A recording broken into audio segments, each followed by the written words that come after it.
Hi, babe. Teddy bear for you. Sheesh! Anong ginagawa mo dito? Tsaka, baka makita ka nila mami and daddy. Babe, kasi di mo na ako kinakausap. Di mo na sinasagot yung mga text ko. May problema ba tayo? Problema.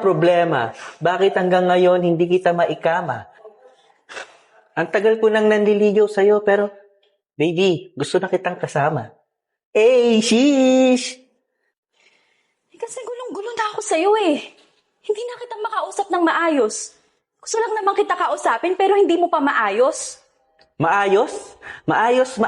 Gusto mo ibili kita ng piatos? Naglalaro rin ako ng ML. Ang paborito ko si Tamos. At Ayan mismo yung dahilan kung bakit di tayo makapag-usap ng maayos. Tsaka, umalis ka na nga, baka makita ka pa nila mami and daddy. Daddy. Jamie, sino ba yung kausap mo? Mami, patay ako nito. Halika nga yung dalawa dito. Halika na nga. Sheesh!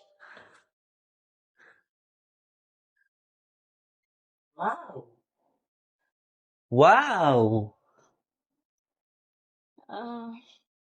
Mami, si MC nga po pala. Boyfriend ko. Boyfriend? Kailan ka ba nagka-boyfriend? Oo po. Hi, Mami. My name is MC, number 1 sa PE, and champion sa poetry, and never magiging choosy. Sheesh! Gusto po ba ng sample? Sample. Bumili ako ng santol at never ako magkakaroon ng double dahil ang anak mo sa akin lang kakurampol.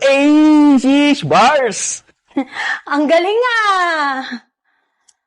Anak, minsan ka na nga lang magdala ng lalaki dito. Ganyan pa. Mukhang ewan. Saan mo ba napuyulot dyan? Naku, sige ka. Lagot ka kay Papa mo pagdating. Siya, sige, umupo muna kayo ha. Sarating na yung Papa mo. Wait lang po. Papa? Papa, meron na po akong nakahandang poetry para kay Papa. Papa. Ay, tama na. Sige, wag na. O kaya mamaya na. Siya, sige. Umupo muna kayo ha. Magluluto ako. Okay po. Tara. Papa. Lagot ka talaga sa Papa mo pagdating. Opo.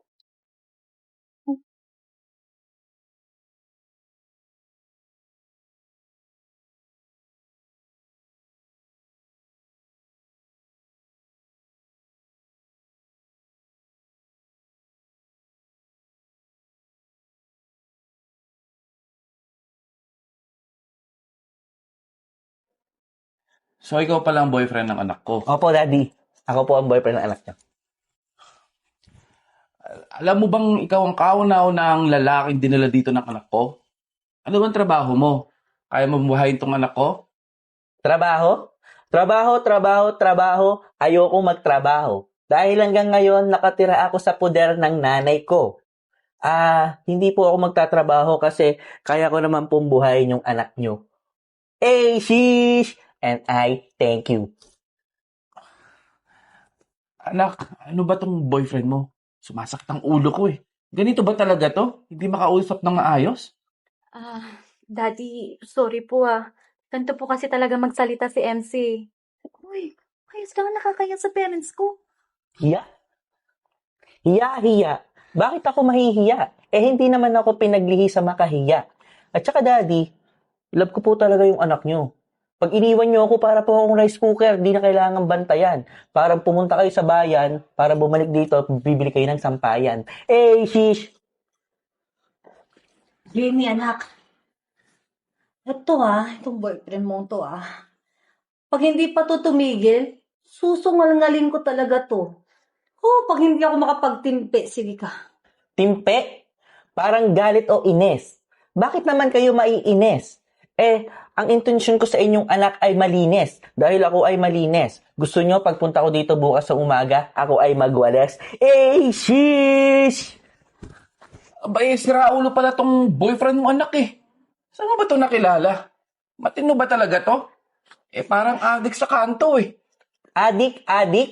Dati akong adik.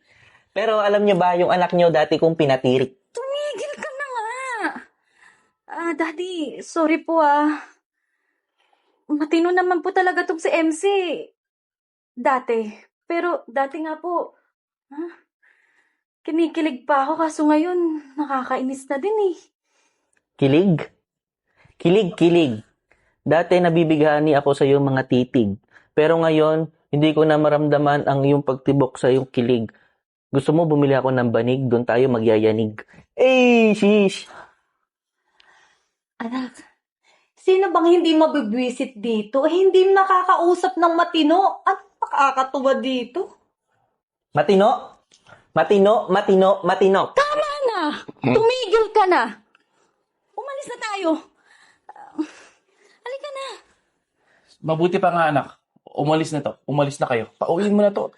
Eh, nanggigigil na ako eh. Baka mangdilim ang paningin ko kung ano pang magawa ko dito eh. Madilim? Ang galing mo, Daddy. Paano mong nalaman na madilim? Madilim, paano mo napansin? Ay, naka-shades pala ako.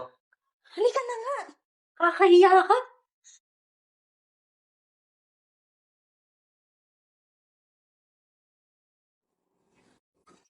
Babe, sorry na.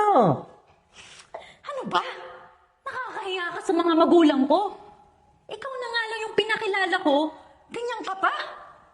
Diyos ko. Ayoko na. Break na tayo. Break na tayo? Hindi mo ba nakikita yung effort ko sa'yo? Kahit mag-break it down ako ng mag-break it down, hindi ko bine-break yung puso mo. Eh, shish! Gulong-gulo na ako sa'yo. Ayoko na. Bahala ka na sa buhay mo. Babe! Bahala na ako sa buhay ko? E paano yun? Anong ginawa ko? Paano ko na ito sa buhay ko ngayon? Eh, siya yung buhay ko. Oh my God.